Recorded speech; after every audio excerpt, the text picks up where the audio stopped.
67वें national school field athletics tournament में मंच पर उपस्थित महाराष्ट्र के जनप्रिय मुख्यमंत्री श्री एकनाथराव शिंदे जी, हम सभी के लाडले नेता, इस आयोजन को जिन्होंने ये गरिमा दिलाई, ऐसे हमारे चंद्रपुर के पालक मंत्री सुधीर मुनगंटीवार जी, हमारे क्रीड़ा मंत्री संजय बंसोड़े जी, रामदास आंबटकर जी, चंदन भैया चंदेल जी, किरण पांडव जी, दत्तात्रेय पाइकवार जी, रानी द्विवेदी जी, ओपी गुप्ता जी, विकास खारगे जी, बहादुर सिंह चौहान जी, हमारे जिन पर हमको नाज है, ऐसे हमारे खिलाड़ी हिमा दास, ललिता बाबर, मालविका बंसोड़, मंच पर उपस्थित श्री विनय गौड़ा, श्री विवेक जॉनसन, श्री परदेसी, श्री अविनाश पुंड, श्री शेखर पाटिल, विभीषण चौरे जी, मंचासीन सभी महानुभाव, उपस्थित सभी खिलाड़ी और उपस्थित सभी बहनों और भाइयों, मैं सबसे पहले आप सभी का इस नेशनल स्कूल एथलेटिक्स टूर्नामेंट में बहुत बहुत स्वागत करता हूं और मुझे पूरा विश्वास है कि ये टूर्नामेंट बहुत ही सफल होगी। ये टूर्नामेंट खेल भावना के साथ खेली जाएगी और इस टूर्नामेंट से हमें भविष्य के मेडल विनर्स, देश का नाम रोशन करने वाले खिलाड़ी प्राप्त होंगे। इसलिए मैं सभी खिलाड़ियों को बहुत बहुत शुभकामनाएं देता हूं। वैसे तो हम सभी लोग ये जानते हैं कि किसी भी व्यक्ति के व्यक्तित्व में अगर स्पोर्ट्समैन स्पिरिट नहीं होगा तो व्यक्तित्व पूरा नहीं होता। खेल ये केवल हार और जीत के लिए नहीं खेला जाता।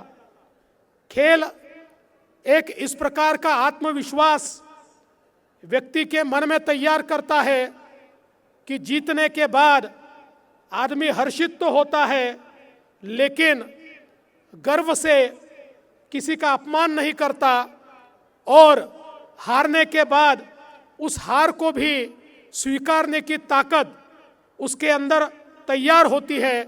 इसलिए हमारे अटल बिहारी वाजपेयी जी कहते थे, क्या हार में क्या जीत में किंचित नहीं विचलित मैं, जीवन के संघर्ष पथ पर ये भी सही वो भी सही। ऐसे कहने वाले अटल जी और उनके ये शब्द, मैं ऐसा मानता हूं, हर खिलाड़ी के लिए बहुत महत्वपूर्ण है। और हम खेलते समय हमेशा हार और जीत का विचार न करते हुए अपने देश का नाम, अपने प्रदेश का नाम हम कैसे ऊंचा करें, ये विचार रखकर अगर खेले तो मुझे लगता है कि निश्चित हम आगे बढ़ते जाएंगे। और वैसे भी कोई मेडल पाना ये मंजिल नहीं होती। हम सबने सुना है कि बाज की असली उड़ान अभी बाकी है, हमारे इरादों का इम्तिहान अभी बाकी है। अभी तो नापी है मुट्ठी भर जमीन हमने, अभी पूरा आसमान बाकी है।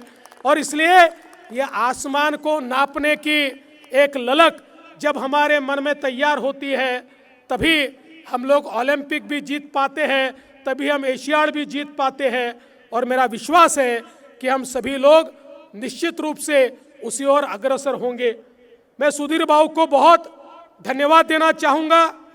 सुधीर बाबू ने चंद्रपुर में ये गेम्स यहाँ पर आयोजित किए। जैसा सुधीर बाबू ने बताया, ये बाघ की भी नगरी है और ये साग की भी नगरी है। यहाँ पर बाघ भी है और हमारा सागवान भी है। और दोनों की विशेषता ये है कि किसी भी प्रकार के मौसम में इनके ऊपर कोई असर नहीं होता। और जैसे बाघ ये जंगल का राजा है, वैसे साग भी ऐसी लकड़ी है जिसको कोई दिमग यहाँ पर खराब नहीं कर सकती, खा नहीं सकती। और इसलिए इस मजबूत ऐसे चंद्रपुर जिले में आज हमारे देश के सारे भविष्य के खिलाड़ी यहाँ पर आए हैं, तो मैं उनका बहुत बहुत मन से स्वागत करता हूँ और उनको विश्वास दिलाता हूँ कि हमारी महाराष्ट्र की सरकार उनकी अगुवाई में, उनके स्वागत में पूरे तरीके से जो जो करना चाहिए वो करेगी। और आपको आने वाले ये 2-3-4 दिन जो है, इन दिनों में केवल खेल ही नहीं तो साथ साथ हमारे चंद्रपुर के बाघों का भी दर्शन होने वाला है। और उन्हीं बाघों का स्पिरिट लेकर, उसी टाइगर की प्रवृत्ति को लेकर आप सब लोग यहाँ से जाएंगे, ये मेरा विश्वास है। मैं आज के इस मौके पर लंबा भाषण नहीं करना चाहता, हमारे मुख्यमंत्री जी भी यहाँ पर बोलने वाले हैं, इसलिए मैं सभी खिलाड़ियों को बहुत बहुत शुभकामनाएं देता हूँ। आप सभी जीतने की कोशिश कीजिए, जो जीतेंगे उनको शुभकामनाएं, जो नहीं जीतेंगे उनको बेटर लक नेक्स्ट टाइम। आप प्रयास करते रहिए, निश्चित रूप से एक दिन आप भी जीतेंगे। इस विश्वास के साथ मैं सुधीर भाऊ का और हमारे क्रीड़ा मंत्री बंसोड़े जी का और हमारे क्रीड़ा विभाग का बहुत बहुत अभिनंदन करता हूं और अपने शब्दों को विराम देता हूं। जय हिंद, जय महाराष्ट्र।